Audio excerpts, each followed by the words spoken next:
할렐루야. 시간이 약간 지체됐는데요. 우리 함께 또 찬양하고 수요 예배를 시작하겠습니다. 오늘 비가 좀 많이 와가지고 못 오시지는 않을까 염려를 했는데 다들 많이 오셔서 감사하고요. 내일 새벽이 일기예보를 보니까 천둥번개 치면서 비가 올 수도 있을 것 같아요. 그래서 새벽에 혹시 천둥번개 치면서 비가 오면은 내일 새벽 예배는 쉬도록 그렇게 하겠습니다. 그렇게 이해를 하시고요. 자, 오늘 같이 함께 찬양하겠습니다. 찬송가 35장 큰 영화로신 주 함께 찬양하죠.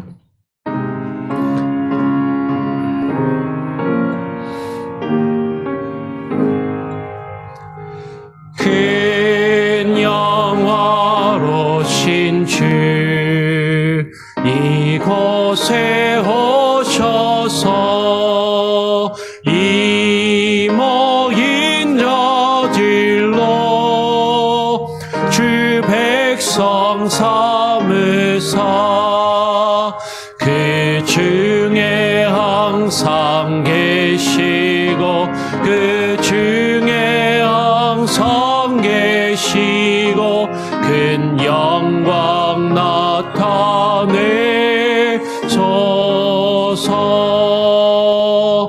이 백성 기도와 또 예물 드림이 향내와 같으니 곧 받으옵소서. 주 예수 크신 복음을 주 예수 크신 복음을 만 백성 듣게 하소서. 또 우리 자손들 다 주를 기리고 저 성전돌같이 긴하게 하소서. 주 구원하신 능력을 주 구원하신 능력을 늘 끝날까지 주소서. 주 믿는 만민이 참 진리 지키며 예 성도들 같이 주 찬송하다가 저 천국 보좌 앞에서 저 천국 보좌 앞에서 늘 찬송하게 하소서. 아멘.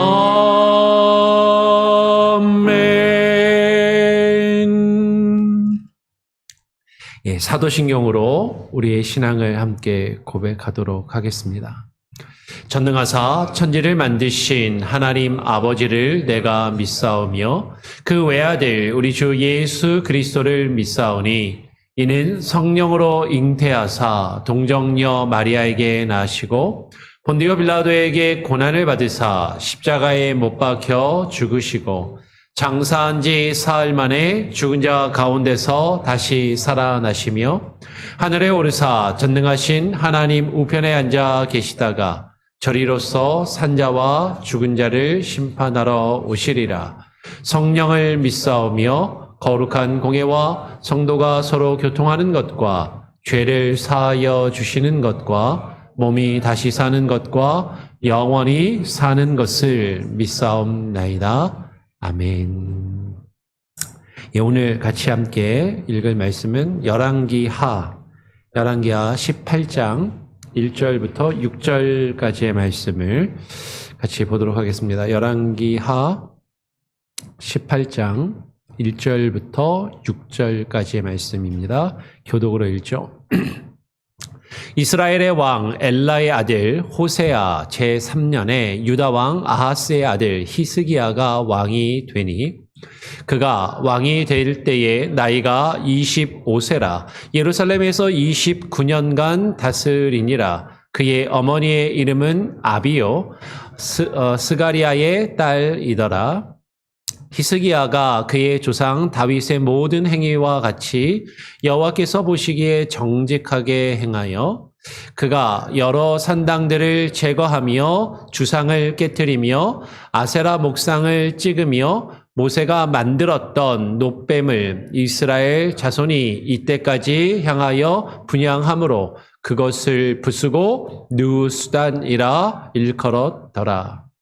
히스기야가 이스라엘 하나님 여호와를 의지하였는데 그의 전후 유다 여러 왕 중에 그러한 자가 없었으니 곧 그가 여호와께 연합하여 그에게서 떠나지 아니하고 여호와께서 모세에게 명령하신 계명을 지켰더라. 아멘. 제가 한번 기도하고 같이 함께 또 히스기야에 대해서 같이 나누도록 하겠습니다. 하나님 감사합니다. 오늘 또 수요 예배로 비가 오는 궂은 날씨에도 또 이렇게 함께 모이게 하시니 감사합니다. 하나님 정말로 말씀을 사모하여서 모인 우리 성도들의 귀한 마음과 정성을 주여 귀하게 보시고 하나님 이 시간 그저 헛되이 왔다 가지 아니하며 하나님의 말씀과 또 성경의 인물들을 통하여 주께서 우리에게 주시는 그 교훈과 하나님의 뜻을 또 깊이 묵상하며 또 함께 나눌 수 있는 귀한 시간이 되게 하여 주시옵소서. 오늘 이 시간 또 우리가 히스기야에 대해서 같이 살펴보고 정리하며 또 묵상할 때 우리에게 지혜를 주시고 깨달음을 주시고 이 말씀 가운데 담겨 있는 교훈들을 우리 한 사람 한 사람이 또 마음에 새기는 귀한 시간이 되게 하여 주시옵소서. 감사와 찬양과 영광을 주님께 올려드리오며 우리 구주 예수 그리스도의 이름으로 기도합니다. 아멘. 예. 오늘은 히스기야 왕에 대해서 아하스의 아들 히스기야 왕에 대해서 같이 한번 또 쭉 정리하고 살펴보는 시간을 갖기를 원합니다. 히스기야는 이스라엘의 남쪽 유다죠. 엄밀하게 말하면 솔로몬 이후에 북이스라엘과 남유다로 분열된 이후에 북이스라엘의 왕들은 역사적으로 다 하나님 보시기에 악한 왕들이었고 다 여로보암의 죄를 따르는 악한 왕들이었고 남쪽 유다의 왕들은 다윗의 혈통이 쭉 이어지면서 그 가운데는 다윗을 따라서 하나님 보시기에 의롭고 선한 왕도 있었지만 악한 왕들도 있었죠. 악한 왕이 좀 더 많았던 것 같아요. 근데 그 악한 왕들 가운데서 그래도 다윗의 어떤 그 뒤를 따랐던 선한 왕들이 몇 명 있었는데 그 중에 가장 대표적인 인물이 오늘 우리가 함께 살펴보게 될 히스기야라는 인물입니다. 오늘 히스기야는요, 우리가 같이 함께 읽었던 열왕기하 18장에서 왕으로 등극하는 그 내용이 기록되어 있습니다. 물론 17장을 보면 그의 아버지가 죽고 아하스가 죽고 히스기야가 왕이 되었다라는 간단한 구절이 나오지만 실제 히스기야에 대한 내용은 18장부터 시작을 하죠. 그래서 오늘 18장 1절 2절에 보면 이스라엘의 왕 엘라의 아들 호세아 제3년에 유다 왕 아하스의 아들 히스기야가 왕이 되었다라고 그렇게 기록을 하죠. 그러면서 히스기야가 왕이 될 때의 나이가 25세에 왕이 되어서 예루살렘에서 29년간 다스렸다라고 이야기를 합니다. 25세에 왕이 되어서 29년간 다스렸으니까 그러면 몇 살까지 산 거죠? 그러면 54세인가요? 네, 그렇게 살다가 이제 죽은 것으로 보이는 것이죠. 오늘 이 히스기야에 대해서 성경이 한마디로 평가하는 것은 그 뒤에 3절에 보면 이렇게 평가합니다. 히스기야가 그의 조상 다윗의 모든 행위와 같이 여호와께서 보시기에 정직하게 행하여 그가 여러 산당들을 제거하며 주상을 깨뜨리며 아세라 목상을 찢으며 모세가 만들었던 놋뱀을 이스라엘 자손이 이때까지 향하여 분향함으로 그것을 부수고 누수단이라 일컬었더라 라고 이야기를 하죠. 히스기야에 대한 한마디의 평가로 히스기야를 정한다면 다윗의 모든 행위와 같이 여호와께서 보시기에 정직하게 행하였던 왕이라는 평가를 받는 인물이 히스기야다라는 거죠. 이 히스기야는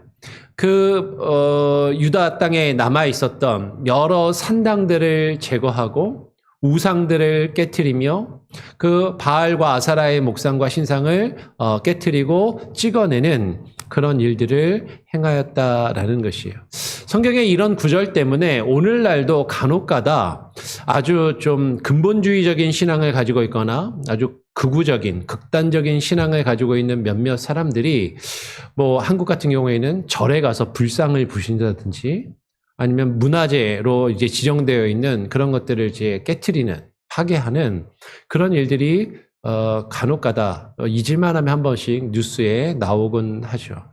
그러면 지금 히스기야가 행한 것처럼 그렇게 다른 종교의 신상을 파괴하는 것이 성경적으로 옳은 것인가, 그것을 우리가 그렇게 히스기야가 한 것처럼 할 것인가 하는 거에 대해서 한 번쯤 고민해 볼 필요가 있을 것이에요.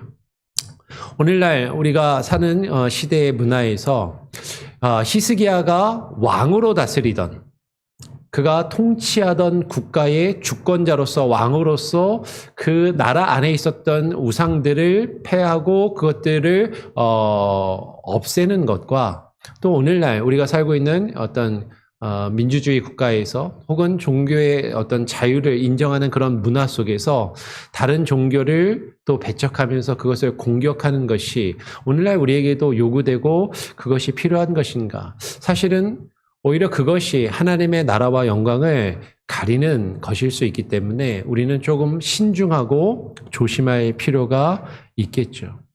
오히려 지금 우리가 이 부분에서 조금 더 집중하면 좋겠다라고 생각하는 것은요, 4절 하반절에 보면 모세가 만들었던 놋뱀을, 쉽게 말하면 이 출애굽하여서 광야에서 이스라엘 백성들이 나왔을 때 우리가 민수기 말씀을 통해서 이제 뒤에 또 살펴보겠지만 이스라엘 백성들이 놋뱀에 물리게 되거든요.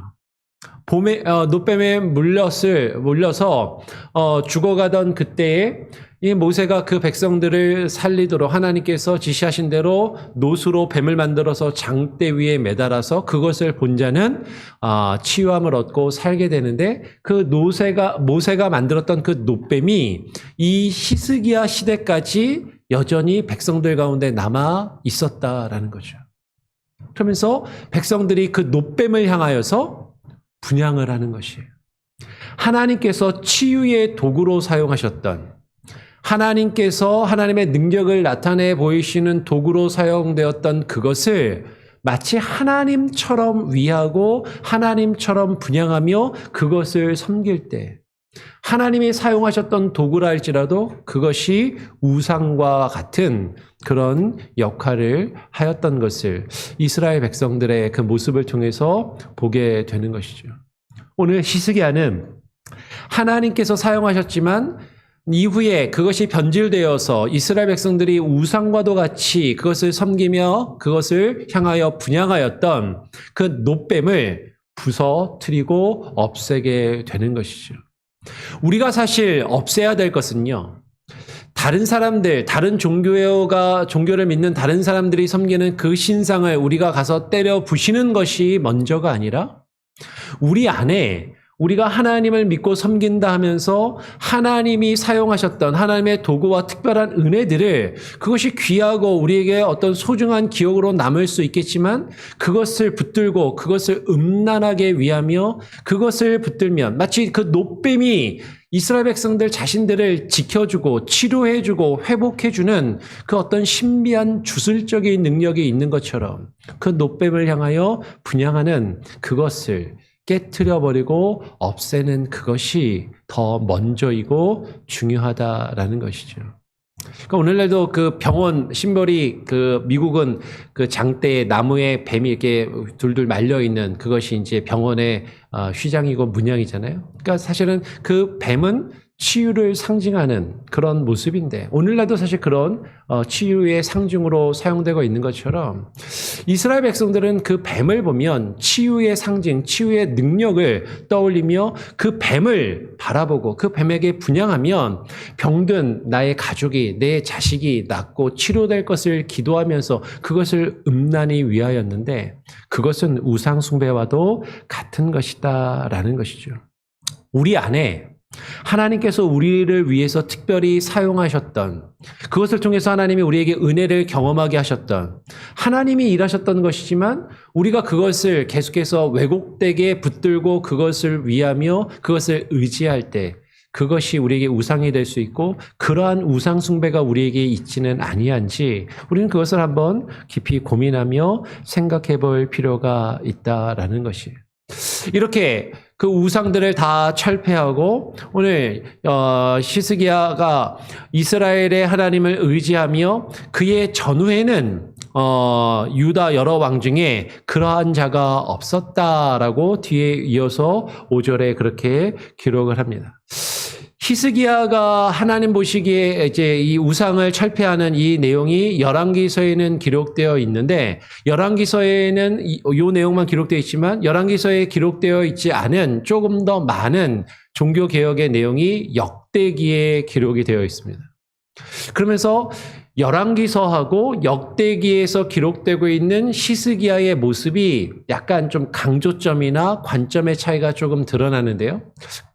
그것을 오늘 우리가 한번 좀 살펴보죠. 역대기로 넘어가서 역대하 29장 3절에서 5절에 보면 히스기야가 이렇게 우상들을 철폐하고 첫째 해 첫째 달에 여호와의 전 문을 열고 수리하며 그 전을 정결하게 하는 그런 일을 행하게 되죠. 그러면서 레위 사람들을 다 불러 모아서 레위 사람들을 성결하게 하고 레위 사람들을 통하여서 하나님의 전을 성결하게 하고 하나님의 전 안에 있는 더러운 것들을 그 성소에서 없애게 됩니다. 다르게 이야기하면 하나님의 성전 안에 하나님이 원하시지 않는 음란하고 더러운 것들, 우상 숭배와도 같은 아까 이야기했던 그 놋뱀과도 같은 것들이 그 안에 계속 남아 있었는데 그것들을 없앴다라는 것이죠. 이런 내용이 열왕기에는 구체적으로 기록되어 있지 않는데 역대기에는 이것이 기록되어 있다라는 것이죠. 그러면서 그 성전을 깨끗하게 정화한 이후에 뒤에 20절에서 30절의 내용을 보면 나라와 성소와 유다를 위하여서 제사장들에게 명하여 속죄의 제물을 여호와께 규례대로 드리도록 제사를 회복하는 제사의 의식을 회복하는 그 일을 히스기야가 하게 돼요. 그래서 35절에서 36절의 뒤에 이어지는 내용에서 보면 여호와의 전에서 섬기는 일이 순서대로 갖추어지고 그것을 히스기야가 백성들과 함께 기뻐하였다라고 성경은 그렇게 기록을 합니다. 그러면 이제 다르게 이야기하면 히스기야 전까지 하나님의 성전에서 예배되는 일이 그 예배들을 드리며 하나님을 섬기는 일에 순서대로 갖추어지지 않고 무질서하게 이루어졌다라는 것이에요. 다르게 이야기하면 사람들이 각기 자기 소견에 오른 대로 내가 하고 싶은 대로 내가 편한 대로 나에게 익숙한 대로 하나님이 정하신 규례와 방법이 아니라 하나님의 뜻대로 순서대로 질서 있게 그것을 갖추어 하나님께 예배하는 것이 아니라 자기 멋대로 예배하는 그런 모습들을 가지고 있었는데 히스기야가 그것을 회복하였다라고 이야기를 하는 것이죠. 그렇게 그 우상을 없애고 성전을 깨끗하게 하고 성전에서의 제사의 질서를 회복한 이후에 30장으로 넘어가게 되면 역대하 30장에서 히스기야가 예루살렘 성전으로 백성들을 다 불러 모으고 예루살렘 성전에 와서 이스라엘의 하나님 여호와를 위하여 유월절을 지키라라고 명령을 합니다. 근데 이 내용을 보면 히스기야 때 그 앞으로 그 전까지 유월절을 온전히 지키지 않았었다라는 거죠. 성전이 회파되고 성전의 기능이 망가져서 유월절을 제대로 지킬 수가 없어서 그 첫째 달에 유월절을 지키기 원해서 성전 정화를 열심히 했는데 그 성전을 깨끗하게 하는 일이 첫째 달에 끝나지가 않은 거예요. 그래서 뒤에 2절, 3절에 보면 유월절이 원래 첫째 달 15일에, 그죠? 14일에 유월절 어린 양을 잡고 15일부터 이제 8일 동안 그 유월절을 지켰는데 유월절을 둘째 달에 지키게 되었다라는 거죠. 회중과 사람들과 더불어 의논해서 첫째 달에 지킬 수 없었던 그 유월절을 둘째 달이어도라도 지켜야 되겠다라고 하여서 지키게 됩니다. 그러면서 왜 둘째 달에 유월절을 지킬 수밖에 없었는가 하면서 성결하게 한 제사장들이 부족하고 백성도 예루살렘에 모이지 못하였으므로 그 정한 때에 지킬 수 없었습니다라고 이야기를 하는 것이죠. 하나님에게 온전히 유월절을 그 질서대로 규례대로 하나님의 말씀대로 지킬 수 있는 제사장의 숫자가 턱없이 부족하였고 그리고 백성들도 유월절이면 하나님의 말씀대로 그 예루살렘 성전으로 나와서 그 유월절을 지켜야 되는데 백성들이 최근에 그렇게 해본 경험이 없는 거예요. 유월절 성경에나 써 있는 거 아니야? 우리는 그렇게 한 번도 해본 적이 없는데 우리 아버지도 내가 어렸을 때부터 내가 유대인으로 자라서 신앙생활 했지만 유월절을 그렇게 지켜본 적이 없는데 그걸 지켜야 된다고 지금 그런 반응들이 백성들에게 나타났다라는 것이죠. 그런데 히스기야가 하나님의 말씀과 법대로 유월절을 회복하며 그 유월절을 지킬 것을 명하여서 지키는데 첫째 달에 그것을 지키지 못하고 둘째 달에 지키더라라는 것이 여기에 대해서는 평가가 조금 달라질 수 있습니다. 왜냐하면 여러분 지난번에 우리가 앞에서 나누었을 때 여로보암의 죄가 뭐였죠? 예루살렘에서 제사하지 않고 다른 곳에서 제사하고 하나님이 정한 그 절기, 그 날짜에 제사하지 않고 날짜를 바꾸어서 편의대로 제사한 그것이 여로보암의 죄 가운데 하나였는데 오늘 히스기야도 사실은 첫째 달이 아니라 둘째 달에 유월절을 지킨 이것을 옳다라고 할 것인가 잘못된 것이라고 판단할 것인가 사실은 평가하기에 따라서 다르게 평가할 수 있을 것입니다. 근데 성경은 여기에 대해서 사실 그렇게 부정적으로 보고 있는 것 같지는 않아요. 우리가 오늘 예배를 마치고 한번 이 부분을 또 함께 한번 토의해 보면 좋을 것 같습니다. 근데 중요한 것은 오늘 히스기야 이후로 절기의 날짜 그 자체가 중요한 것이 아니라 그 절기의 의미를 회복하며 그 절기를 온전히 지키는 것. 그것이 중요하고 사실은 그 유월절의 의미를 예수 그리스도께서 십자가에서 이루시고 이스라엘의 모든 절기의 의미들을 날짜와 상관없이 십자가에서 온전히 이루시는 어떤 그 조건과 능력을 그 날짜가 바뀔 수 있음을 우리는 여기서 조금 힌트를 발견할 수도 있다라는 것이죠. 그래서 이렇게 유월절을 지키게 됩니다. 이 유월절을 다 지키고 난 이후에 31장으로 건너가게 되면 이 모든 일이 끝남에 그죠? 우상들을 다 제거하고 없애고 성전을 정화하고 깨끗하게 하고 제사의 의식을 회복하고 유월절 절기를 회복하여서 하나님의 규례대로 그것을 다 지키고 나니까 이 모든 일이 끝남에 이스라엘의 무리가 스스로 온 땅에서 우상들과 산당들과 제단들을 제거하였다라고 역대기는 그렇게 기록을 해요. 그러니까 열왕기서하고 좀 다르게 역대기에서 강조하고 있는 것은 히스기야가 왕으로서 백성들이 원하지 않는데 그것을 강제적으로 그 우상들을 철폐하고 깨트려서 없앤 것처럼 읽혀질 수도 있지만 오늘 역대기의 내용을 통해서 나타나는 것은 히스기야가 어떻게 하는 거죠? 성전을 정화하고 성전의 기능을 회복하고 예배가 회복되고 예배의 의식과 예배의 의미가 회복되니까 그 예배 가운데 참여했던 백성들이 그 가운데서 하나님을 경험하고 하나님의 뜻을 깨달아서 백성들이 스스로 그 온 땅에 있는 우상과 산당과 제단들을 제거하는 그 역사가 나타나더라라는 것이죠. 그러니까 아까 이야기했던 것처럼 처음에 다른 종교의 신당이나 신상을 우리가 그냥 강제로 폭력적으로 철거하며 그것을 부수는 것, 이것이 성경이 우리에게 주장하고 있는 바가 아니라 하나님 앞에서 참된 예배가 무엇인지 참된 예배가 회복되면, 하나님을 섬기는 그 참된 예배와 어떤 성전의 모습이, 교회의 모습이 회복되면 그것을 통하여서 사람들이 하나님의 뜻을 깨닫고 그 우상을 제거하며 버리는 그 역사가 나타나더라라는 것이죠. 그것이 히스기야의 종교 개혁을 통해서 우리가 깨닫고 발견해야 하는 그런 교훈 중에 하나다라는 거예요.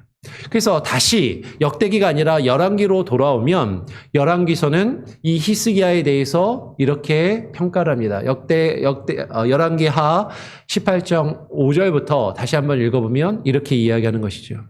히스기야가 이스라엘 하나님 여호와를 의지하였는데 그의 전후 유다 여러 왕 중에 그러한 자가 없었으니 곧 그가 여호와께 연합하여 그에게서 여호와에게서 떠나지 아니하고 여호와께서 모세에게 명령하신 계명을 지켰더라.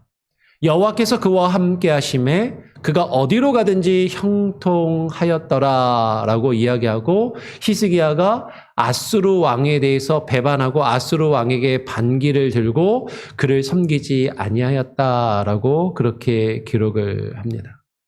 여호와께서 그와 함께 하심에 그가 어디로 가든지 형통하였다.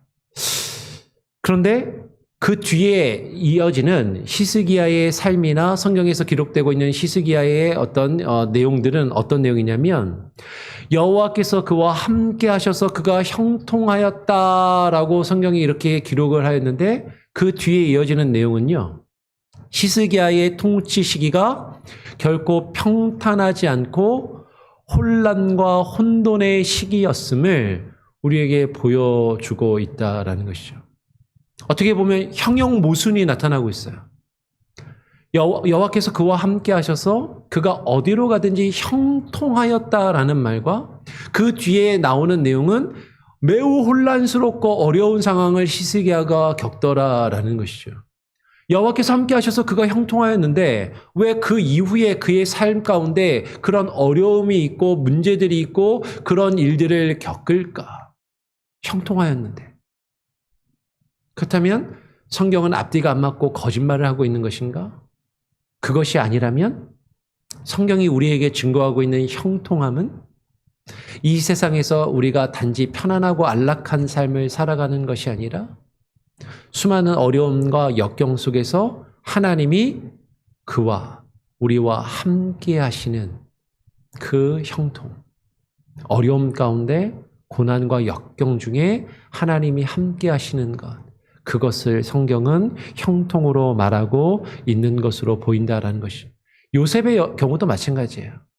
요셉이 애굽의 형들에 의해서 팔려가서 종으로 끌려갔을 때 여호와께서 그와 함께 하심에 그가 형통하였다라고 성경은 기록하고, 누명을 쓰고 감옥에 갇히게 되었을 때 여호와께서 그와 함께 하심에 요셉이 형통하였다라고 성경이 증거하는 것은, 인간적인 기준으로 보면 계속 안 좋은 일이 벌어지고 힘든 상황으로 빠지는데 그 가운데 여호와께서 그가 함께 하실 때 성경은 그것을 형통함이라고 우리에게 증거하고 있다라는 것이죠. 히스기야가 겪었던 시기가 어떤 시기였는가? 오늘 열왕기하 18장 뒤를 이어서 9절부터 그 내용을 쭉 살펴보면 이렇게 기록을 합니다. 히스기야 왕 제4년에 아수르가 사마리아를 포위를 해요. 히스기야가 왕이 된 지 이제 첫 해, 둘째, 셋째 이렇게 이 종교개혁을 이루잖아요. 첫 번째 해에 성전을 정화하고 유월절을 지키는 일을 회복하고 그 일들을 행하고 그가 왕이 된 지 4년이 되었을 때, 넷째 해가 되었을 때 이제 하나님을 잘 섬기고 이런 일들을 했으니까 좋은 일들만 일어나는 것이 아니라 그 주변에 북이스라엘이 아수르의 침략을 받는 것이죠. 그 북이스라엘의 수도였던 사마리아가 아수르의 포위를 당하고 4년의 포위를 당한 다음에 6년에 함락이 되어서 그 북이스라엘의 많은 사람들이 아수르 제국의 포로로 끌려가는 그 내용이 성경에 기록이 되더라라는 것이죠. 이것은 뭐 히스기야가 당장 당한 일은 아니니까, 북이스라엘이 당한 것이니까, 라고 내일은 아니니까, 라고 넘어갈 수도 있을 것 같은데, 그 4년부터 아수르가 사마리아를 포위하고 6년에 사마리아가 함락되어서 포로로 끌려간 이후에 그것으로 끝나는 것이 아니라 뒤에 13절에서 16절의 내용을 쭉 살펴보면 히스기야 왕 제14년에 아수르 왕 사네립이 올라와서 유다의 여러 성읍들을 치고 점령하는 그 사건이 이루어지게 되는 것이죠. 그리고 그 아수르 왕이 히스기야 왕 제14년에, 그러니까 4년째부터 아수르가 막 침략해서 북이스라엘이 점령이 되고 10년 동안 계속해서 그 어떤 위협을 느끼는 거예요. 10년 동안 아수르가 계속해서 공격해오는 그 위협을 당하면서 그 14년에 아수르 왕 사네립이 올라와서 유다 여러 성읍을 점령하고 이제 예루살렘을 포위하게 되는 것이죠. 뒤에 오늘 17절의 내용을 보면 17절부터 뒤에 35절까지의 내용을 쭉 보면 아수르 왕이 직접 예루살렘을 공격하고 포위하는 것이 아니라 그의 장수들인 사르단과 랍사리스와 그리고 랍사게로 하여금, 여기서 아주 중요한 인물이 누구냐면 랍사게라는 장수인데, 이 랍사게라는 장군으로 하여금 대군을 거느리고 라기스에서부터 이스라엘에 속해 있는 라기스 성을 점령을 하고 라기스에서부터 예루살렘으로 내려와서 예루살렘으로 가서 히스기야 왕을 치게 하는 것이죠. 그들이 예루살렘으로 다 산이니까 예루살렘 산으로 다 올라가서 예루살렘을 포위하고 이제 예루살렘을 위협하는 그 일이 벌어지게 됩니다. 그래서 그 뒤에 내용을 보면 랍사게라는 장수가 히브리 말로 이스라엘 백성들이 알아들을 수 있는 유다 방언으로 유다 백성들을 겁박하고 하나님을 모욕하며 히스기야가 거짓말을 하고 있다. 히스기야가 너희들이 믿는 여호와가 너희를 지켜줄 거라고 그러지 절대로 너희가 섬기는 그 여호와가 너희를 지켜주지 못할 거다라고 막 위협하는 그런 이야기들을 하게 되죠. 열왕기서를 보면 역대기에 나오는 내용들이 생략이 되고 이 랍사게가 위협을 할 때 히스기야는요 특별하게 뭔가를 하지 못하고 바로 하나님 앞에서 기도하는 장면으로 넘어가는 것으로 보입니다. 그것은 우리가 조금 이따가 살펴볼 거고요. 근데 열왕기에서는 나타나지 않는 열왕기에서는 보이지 않는 히스기야의 적극적인 대처하는 모습이 역대기에는 기록이 되고 있어요. 그러니까 역대기가 다윗의 왕권과 그의 후손의 정통성을 강조하면서 그의 후손 중에 의로운 왕인 히스기야의 적극적인 행함이나 그 모습을 강조하여서 그것을 우리에게 설명해 주는 것이죠.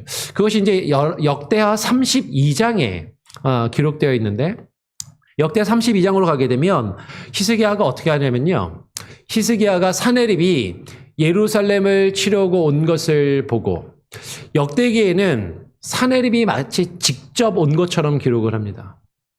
그러니까 그 랍사게라는 장수가 아니라 사실은 열왕기서에서는 사네립이 그의 부하 랍사게를 보낸 것으로 기록을 하는데 역대기에서는 사네립이 직접 온 것처럼 기록을 하죠. 근데 이제 왕이 그의 부하를 보내도 그 왕이 쳐들어온 것이라고 지금 생각하고 기록한 것으로 볼 수가 있을 것이요. 그러니까 사네립이 예루살렘을 치러 그 군대를 보내고 온 것을 보고 이제 히스기야가 그 예루살렘에 있는 방백들과 용사들과 더불어 의논하여서 어떻게 하냐면 성 밖에 있는 모든 물의 근원을 다 막아버리려고 합니다. 이게 무슨 말이냐면 아수르 군대가 예루살렘을 포위하고 이제 그 산 위인데, 예루살렘이 높은 산 위인데, 그곳에서 그 군대가 구할 수 있는 물을 싹 다, 샘의 근원을 다 없애버리고, 포위하고 있으면 그 안에서는 마실 물이 있어야 버틸 수 있잖아요. 그러니까는 그 물을 이 예루살렘 안으로만 물을 이제 끌어들이는 그런 일을 하게 되죠. 그래서 이에 백성들이 많이 모여서 모든 물의 근원과 땅에 흘러가는 시내를 막고, 예루살렘 성 밖에 예루살렘을 포위하고 있는 아수르 군대가 구할 수 있는 모든 물의 근원들을 다 막아버리고 그 아수르 왕과 그 군대가 물을 얻지 못하도록 그렇게 하는 것이죠. 실제로 역대하 32장 30절을 보면요, 히스기야가 어떤 엄청난 공사를 벌이냐면 30절에 보면 히스기야가 기혼의 윗샘을 막아서 그 아래로부터 터널을 파서 다윗성 서쪽으로 곧게 끌어들였다라고 기록을 합니다. 여러분, 이게 무슨 내용인지 잘 이해를 하셔야 되는데요. 예루살렘이 성이 산이잖아요. 산 위에 예루살렘 성이 있습니다. 그 성 밑에 예루살렘에 오늘날도 이제 그 성지순례를 가게 되면 예루살렘의 동남쪽에 기온샘이 있어요. 아래쪽에 있거든요. 이 아래쪽에 있는 샘을 저쪽 그 아수르 군사가 이용하지 못하도록 그 겉은 다 막아버리고 이 샘을 터널을 파가지고, 히스기야가 터널을 파가지고 이 샘에 있는 물을 쭉 지하로 끌어들여서 예루살렘에서 실로암 연못이 이제 그때 생기는 거예요. 실로암으로 연결되는 그 터널 공사를 하게 되는 거죠. 그래서 실제로 성지 순례를 가면 실로암 연못터가요, 우리가 생각하는 것처럼 이렇게 위에서 딱 있는 게 아니라 지하 깊숙이 들어갑니다. 왜냐하면 이 기온샘에서 끌어들여서 그 물을 저장한 것이 그 실로암 못이기 때문에 성지 순례를 가면 상당히 지하 깊숙이 내려가서 그 물이 있어요. 근데 그 터널이 그 바위로 된 그 산을 지금으로부터 한 2,500, 2,600년 경의 일인데, 이 터널을 역사적으로 보면 유대의 문헌을 보면 양쪽에서 파들어갔다 그러거든요. 양쪽에서 기온샘에서부터 파서 터널을 파고 예루살렘에서 굴을 파가지고 터널을 파서 한 가운데서 이것이 만났다라고 그래요. 이 터널이요, 직선도 아니고 약간 S자로 이렇게 휘어져 있는데 이 터널을 양쪽에서 파 들어가서 정확하게 그것을 딱 그게 만나게 되거든요. 그래서 히스기야 터널에 가면 그 터널이 딱 만났을 때 그 지점에 그 유대인들이 새겨놓은 글이 있어요. 히스기야 터널이 여기서 만나서 이제 다 터널을 연결하게 되었다라는 그런 글이 적혀 있는 그런 내용이 있는데, 오늘날도 많은 사람들이 어떻게 2,600년경에 그런 터널 공사를 이룰 수 있었을까? 그리고 성지순례를 가면 그 터널을 이렇게 보는 게 한 코스 중에 하나죠. 엄청난 그런 작업을 하게 되고, 사실 이거 어떤 미스테리 중에 하나인데, 그런 일을 히스기야가 하게 되는 것이죠. 그러면서 역대하 32장의 내용을 좀 더 보면 32장 5절에 히스기야가 이렇게 바깥의 물을 다 막고 오히려 바깥에 있는 물을 안으로 끌어들여서 예루살렘 안에서는 물이 계속해서 공급될 수 있도록 그렇게 만들고, 히스기야가 힘을 내어 무너진 모든 성벽을 보수하고 외성을 쌓고 무기와 방패를 많이 만들었다라고 기록을 합니다. 그래서 전쟁의 준비를 한 것이죠. 그리고서는 역대하 32장 6절에서 8절까지의 내용을 보면은 군대 지휘관들을 세워서 백성들을 잘 다스리게 거느리게 하고 사람들을 모아서 무리를 모아서 히스기야가 여러 말로 위로하며 용기를 북돋아주고 그리고 백성들을 안심시켰다라는 내용이 역대기에 기록되어 있죠. 그러니까 히스기야가 아주 적극적으로 이 아수르 군대의 공격에 대처하였고 이 전쟁의 준비를 하고 백성들이 동요하지 않도록 그걸 잘 이겨냈다라는 것을 역대기는 강조해서 보여줍니다. 근데 열왕기에는 이런 내용이 없죠. 그리고서 열왕기는 랍사기가 들어왔는데 히스기야는요, 자기 스스로 뭔가 이런 어떤 일을 이루는 게 아니라 열왕기에서는 누구를 강조하려고 하냐면 다윗의 후손인 히스기야의 업적을 강조하는 것이 아니라 하나님의 역사를 강조하고자 하는 거예요. 그래서 열왕기서로 넘어가면 열왕기 19장에서는 이제 그죠? 그 말을 위로하는 내용이 역대하 32장 6절 7절 이렇게 백성들을 두려워하지 않도록 위로하는 장면이 역대하 32장 6절 7절에 기록되어 있고요. 열왕기하 19장으로 가면 랍사게가 와서 그 성을 포위하고 백성들을 위협하자 그 말을 듣고, 그리고 그 랍사게가 보낸 편지를, 랍사게가 보낸 사자의 손에서 편지를 받아 들고서 이제 히스기야는 그 말을 듣고 그 옷을 찢고 굵은 배를 입고 여호와의 전에 들어가서 기도하며 이사야 선지자를 찾는 그 장면이 열왕기하 19장에 기록되어 있죠. 이사야를 찾고 그 하나님의 뜻을 구하고, 그리고 랍사게가 그 사자를 통해서 보낸 그 편지를 히스기야가 받아서 그 편지를 받아서 여호와의 성전에 올라가서 그 성전에서 그 편지를 펴놓고 하나님 앞에 전심으로 기도하니까 하나님께서 그 히스기야의 기도를 들으셨습니다. 그래서 이사야가 히스기야에게 사람을 보내어서 여호와의 말씀이 내가 나에게 기도하는 것을 들었다라고 하나님께서 말씀을 하시고, 하나님께서 놀라운 능력으로 여호와의 사자가 아수르 진영을 직접 치게 하셔서, 성경은 구체적으로 어떻게 쳤는지는 정확하게 기록을 하고 있지는 않지만 성경에서는 18만 5천 명을 그 진영 가운데서 쳐서 여호와의 사자가 쳐서 죽였다라고 이야기를 해요. 어떤 아주 갑작스러운 전염병이 돌았는지 아니면 무슨 강력한 식중독이 있었는지 정확하게 모르겠어요. 근데 18만 5천 명이 갑자기 죽음을 당하고, 그리고 그 아수르 군대는 어쩔 수 없이 철수를 하게 됩니다.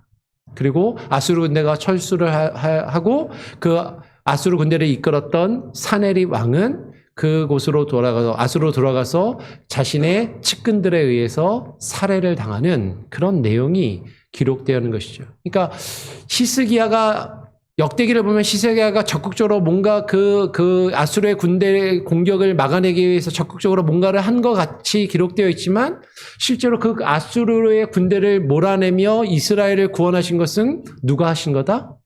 여호와 하나님이 하신 거다. 여호와 하나님의 역사와 능력으로 그 일이 이루어졌다라는 것을 더욱더 분명하게 드러내기 위해서 열왕기서는 히스기야의 업적을 그냥 싹 이야기하지 않고 하나님이 하신, 히스기야의 기도와 하나님이 하신 일만을 분명히 드러내서 우리에게 보여주고 있다라는 것이죠.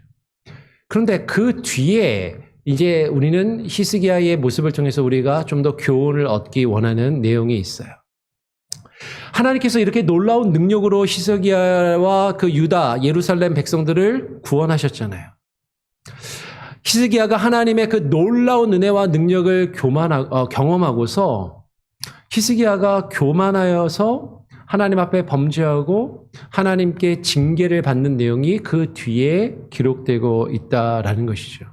그러면서 히스기야에게 하나님께서 놀라운 일을 나타내시는데, 우리가 잘 아는 것처럼 그가 죽을 병에 들게 되었을 때 하나님께서 그의 기도를 들으시고 고치시는 사건이 기록이 되는 것이죠.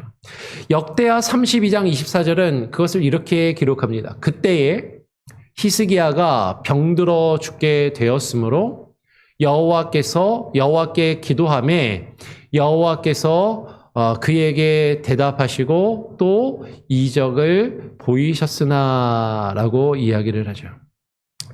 히스기야가 병들어 죽게 되었을 때 여호와께 기도하고 하나님께서 그의 기도를 들으시고 고치셨다. 역대기는 이것을 아주 간략하게 이야기를 합니다. 근데 오히려 이제 열왕기서는 이 부분을 좀 더 구체적으로 우리에게 이야기를 해주죠. 열왕기에서 어떻게 보여주고 있냐면 열왕기 하 20장에서 이렇게 이야기를 해요.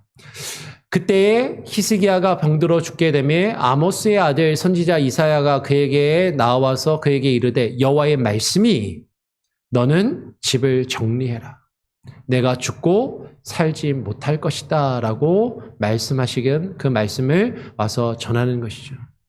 이 이사야 선지자가 전한 하나님의 말씀을, 여호와의 말씀을 듣고 히스기야가 낫을 벽으로 향하여 하나님께 간절히, 여호와께 간절히 기도하죠.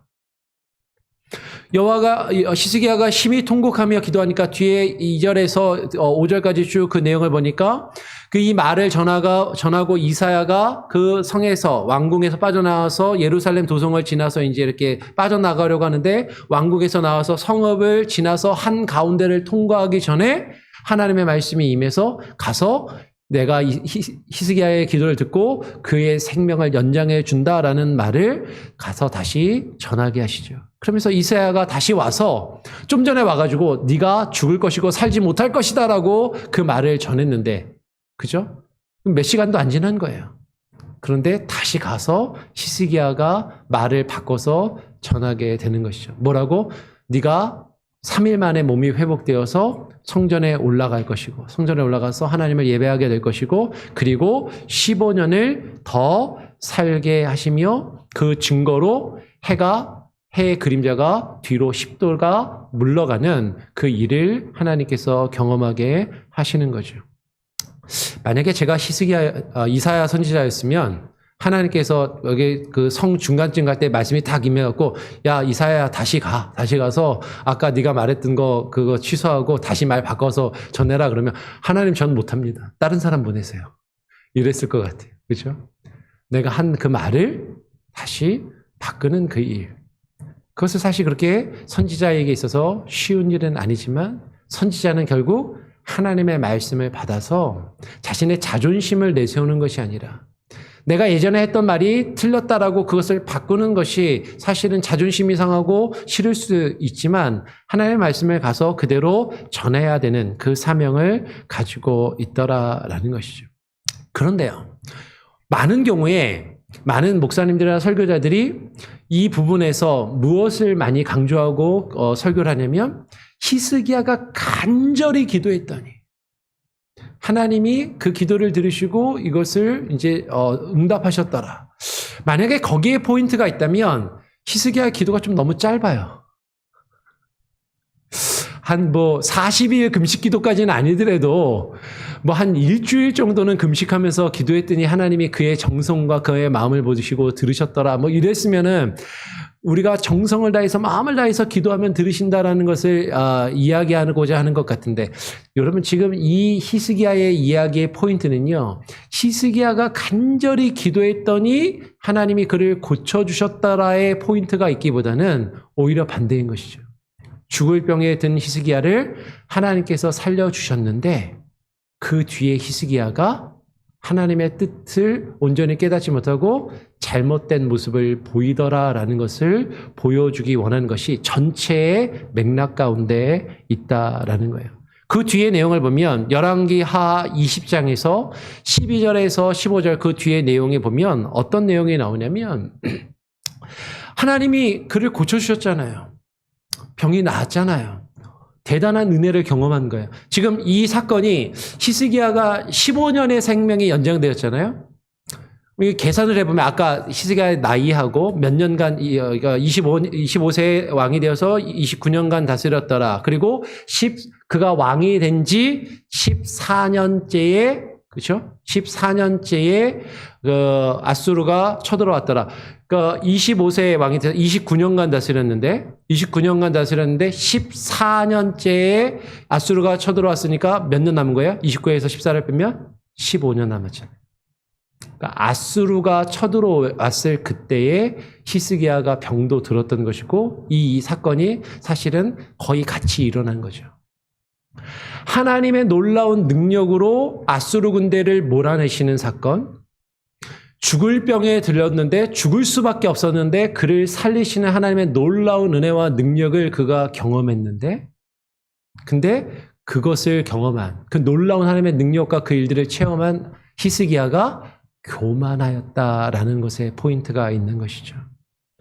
그러면 히스기야가 병들었다가 다시 나았다라는 그 소식을 듣고 아수르의 경쟁 상대였던, 아직 아수르가 강력하고 그 힘이 아직 아수르에 미치지 못했던 신흥제국인 바벨론의 왕이었던 브로닥 발라단이 히스기야에게 사자를 보냅니다. 히스기야를 축하하고 그 병이 나았다는 것을 그 죽을 병에서 어떻게 나았느냐라고 히스기야를 막 이렇게 축켜 세우며 그에게 예물을 갖다가 보내니까 히스기야가 어떻게 해요? 그 사자들의 말에 우쭐해서 자기가 가지고 있는 모든 자기 보물 창고에 금은과 향품과 보배로운 기름과 심지어는 무기고에 있는 그렇죠? 모든 무기들과 그 창고에 있는 모든 것을 그 사자들에게 보여주게 되는 것이죠. 역대하에 의하면 역대하 32장 27절에서 31절의 내용을 보면 히스기야가 엄청난 부와 영광을 누렸다라고 이야기를 하면서 그 부와 영광은 하나님이 그에게 그 재산을 심히 많게 하여 주셨다라고 이야기를 해요. 그러니까 아수르 군대도 몰아내 주시고 죽을 병도 고쳐주시고 그가 가지고 있는 많은 재물과 그것도 다 하나님이 주신 것인데 히스기야가 그것에 교만하여서 그것을 자신이 뭔가 잘해서 그것을 누리고 그것을 자신이 그런 특별한 것들을 누리며 특별한 어떤 능력을 체험하였던 것처럼 그것들을 자랑삼아 그 나중에 자신들을 쳐들어와서 점령할 그 바벨론의 쉽게 말하면 바벨론의 스파이들에게 첩자로운 간첩들에게 그것을 다 비밀 정보들을 제공하는 잘못을 저지르고 마는 것이죠. 그러면서 히스기야에 대해서 역대하 32장 25절, 26절은 그 히스기야를 이렇게 평가하는 거예요. 히스기야가 마음이 교만하여 그 받은 은혜를 보답하지 아니함으로 그 모든 것이 하나님의 은혜였는데 아수르 군대가 물러가고 죽을 병에 걸렸다가 살아난 것도 그가 가지고 누리고 있는 모든 재물과 부귀와 영화도 다 하나님께서 주신 은혜인데 그 하나님 앞에서 겸손하지 않고 그것이 다 자신이 열심히 노력해서 아까 우리가 살펴보았던 것처럼 역대기의 내용을 보면 히스기야가 정말 열심히 노력했거든요. 아수르의 공격을 막아내기 위해서 정말 열심히 했거든요. 자신이 할 수 있는 최선을 다했거든요. 그러니까 자신의 공로로 그것이 된 것이냐 그 마음이 교만하여서 그것을 우쭐하며 자랑해 보이고자 하던 그 히스기야 그에게 하나님께서 진노하셔서 그와 유다와 예루살렘에 하나님께서 진노를 내리시는 그 어떤 심판을 이사야를 통해서 또 말씀을 전하는 것이죠. 그 이사야의 말씀을 들은 히스기야가 마음의 교만함을 뉘우치고 예루살렘 주민들도 히스기야와 더불어서 같이 회개하는 그 모습을 보이니까 하나님 여호와의 진노가 히스기야의 생전에는 그들에게 내리지 아니하였다라고 오늘 역대하 32장 26절은 그렇게 이야기를 하는 것이에요. 열왕기서를 보면 이 이사야와 히스기야가 이 교만한 마음을 가졌을 때 이사야가 와서 어떻게 책망하였는지 어떤 말씀을 전했는지가 열왕기서에 좀 더 구체적으로 기록이 되어 있습니다. 열왕기하 20장에 그 내용이 기록되어 있는데 열왕기하 20장 16절에서 18절 그리고 19절로 이어져서 이사야가 히스기야에게 와서 그가 바벨론의 사자들에게 보여주었던 그 모든 것이 왕궁의 모든 것이 바벨론으로 옮겨지게 될 것이고 그리고 그의 후손들과 모든 사람들이 포로로 끌려가게 될 것임을 예언을 하는 것이죠. 열왕기서에는요, 이 예언을 듣고 아까 역대기하고 우리가 이거를 같이 대조해서 봐야 되는데 이 말을 모든 것이 바벨론으로 옮겨갈 것이다라는 그 말을 듣고 19절에 히스기야가 이렇게 반응을 합니다. 19절에 히스기야가 이르되 당신이 전한 바 여호와의 말씀이 선하니이다 하고 또 이르되 만일 내가 사는 날에 태평과 진실이 있을진데 어찌 선하지 아니하리요. 여러분 이 대목만 딱 떼어서 읽어보면 아니 모든 걸 다 빼앗기고 포로로 잡혀가게 된다는데 그것을 전한 이사야가 전한 여호와의 말씀이 선하다라고 어떻게 이야기를 하는가? 그래, 하나님은 선하시니까 하나님의 심판의 말씀이라 할지라도 선하다라고 이야기한 것 같은데 바로 뒤어서 읽기에 따라서는 만일 내가 사는 날에 이 일이 이루어지지 않으면 저 죽은 다음에 이루어지면 그러면 그건 좋은 거죠. 그렇게 이야기하는 것처럼 보일 수도 있겠다라는 것이죠. 그런데 아까 역대기의 말씀하고 이것을 같이 놓고 읽어보면 열왕기서에서는 구체적으로 이야기하고 있지 않지만 이사야가 이 말씀을 전했을 때 히스기야는요 하나님의 말씀을 듣고 뉘우친 거야. 하나님, 내가 하나님 앞에 지은 그 죄를 하나님이 책망하시고 내리시는 그 심판이 하나님 선하십니다. 그것이 내게 기쁨이 되지 않고 즐거움이 되지 않지만 하나님의 뜻은 선하시고 하나님이 하시는 모든 일들이 선하십니다라고 히스기야가 먼저 고백하고 회개하는 모습을 보이자 하나님께서 그래, 그러면 이 일을 네가 살았을 때에는 이루지 않겠다라고 바꾸신 것으로 보이는 거죠. 역대기의 말씀하고 같이 대조해서 보면 그 말씀을 다시 받은 히스기야가 또 다시 하나님 앞에 고백하는 겁니다. 하나님의 말씀은 선하신데 심지어 내가 사는 날 동안에는 그 일을 이루시지 않고 태평과 진실을 허락하신다면 더 어찌 주의 말씀이 선하지 아니하겠습니까? 라고 히스기야는 그렇게 고백하더라라는 것이죠. 여러분, 히스기야는 이사야 선지자가 자신에게 와서 책망하는 그 말씀을 들을 때 왕이잖아요. 히스기야는 자기보다 아랫사람이잖아요. 어쨌든 왕으로서 선지자가 무엄하다라고 생각하고 이사야에 대해서 좋지 않은 반응을 보일 수도 있었지만 여호와 하나님의 말씀을 증거하는 이사야의 말씀을 듣고 자신을 책망하며 꾸짖는 그 말씀을 듣고 그 말씀이 선하시다라고 고백하며 그 말씀 앞에 뉘우치며 회개할 때 하나님께서 그 진노와 심판을 히스기야가 살았을 때는 나타내지 아니하시고 그 기간을 연장해 주셨다는 거죠. 그러니까 15년을 연장해 주셨다는 건 단순히 히스기야의 생명만 15년을 연장해 주신 것이 아니라 하나님의 심판도 그만큼 늦추어 주셨다라는 것이죠. 우리는 그것을 오늘 히스기야의 이야기를 통해서 발견하게 됩니다. 그리고 이제 역대하나 열왕기서는 이렇게 정리를 하는 것이죠.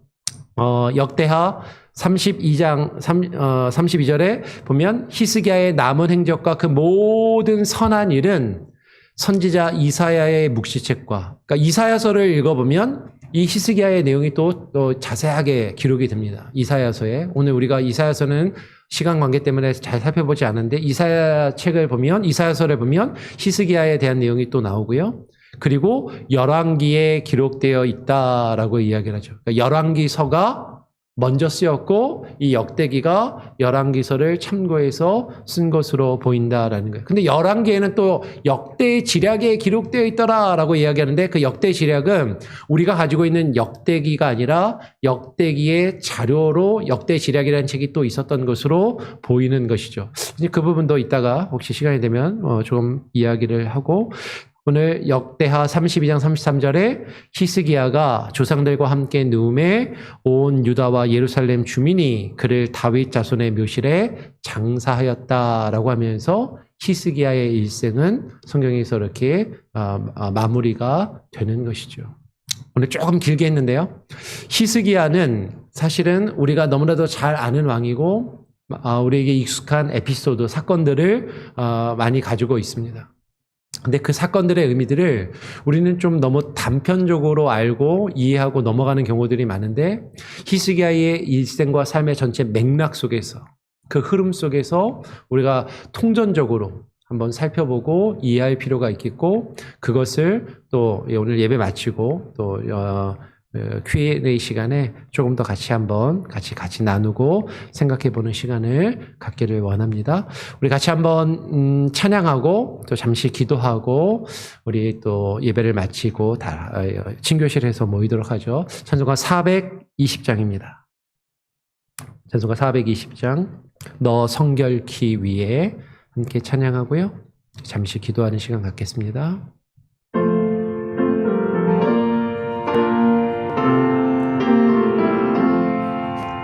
너 성결키 위에 늘 기도하며 너 주 안에 있어 늘 성경 보고 온 형제들 함께 늘 사귀면서 일하기 전마다 너 기도하라. 성결케 위해 내 머리 숙여 저 은밀히 계시 내 주께 빌라 주 사귀어 살며 주 닮으리니 널 보는 이마다 주 생각하리 너 성결케 위해 주 따라가도 일 다급하여 또 당황치 말고 참 즐거울 때나 또 슬플 때나 너 주님만 믿고 늘 따라가라 너 성결케 위해 늘 기도하며 내 소원을 주께 다 맡기어라 너 성령을 받아 주 섬겨 살면 저 천국에 가서 더 잘 섬기리. 제가 한번 기도하겠습니다. 하나님 아버지 감사합니다. 오늘 우리가 히스기야의 일생과 그 삶에 있었던 일들을 오늘 한 시간 간략하게 정리하며 살펴보았습니다. 히스기야의 삶을 통해서 우리가 발견할 수 있는 그 교훈들을 우리로 하여금 깨달아 알게 하시고 우리가 하나님을 잘 믿고 하나님을 잘 섬길지라도 우리가 우리 앞에 펼쳐지는 수많은 역경과 문제와 시련들 그 가운데 하나님께서 우리와 함께 하시면 그것이 형통이요 그 가운데서 하나님을 또 기쁘시게 하며 주 안에 거할 수 있게 하여 주시고 하나님의 우리를 위하여 행하시는 놀라운 일들과 우리에게 베푸시는 그 은혜 안에 거하며 살게 하여 주시옵소서. 그러나 주께서 우리에게 베푸신 그 은혜를 우리가 잊어버리고 마치 나의 힘과 나의 노력으로 그것을 이룬 것처럼 우리의 마음이 교만하지 않게 하여 주시고 주님 앞에 범죄하지 않게 하여 주시고 때로는 우리가 실수하며 범죄하였다 할지라도 하나님의 말씀을 듣고 그 말씀의 책망하심 앞에 우리가 뉘우치며 회개하며 통회하며 자복케 하는 그 모습이 히스기야와 같이 다윗과 같이 우리에게 있게 하여 주시옵소서.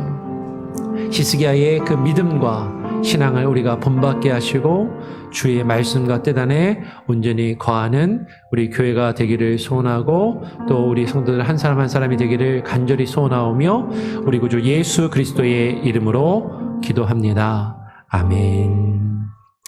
하늘에 계신 우리 아버지여 이름이 거룩히 여김을 받으시오며 나라가 임하시오며 뜻이 하늘에서 이루어진 것 같이 땅에서도 이루어지리이다. 오늘 우리에게 일용할 양식을 주옵시고 우리가 우리에게 죄 지은 자를 사하여 준 것 같이 우리 죄를 사하여 주옵시고 우리를 시험에 들게 하지 마옵시고 다만 악에서 구하옵소서. 대개 나라와 권세와 영광이 아버지께 영원히 있사옵나이다. 아멘. 잠시 광고를 드리면요.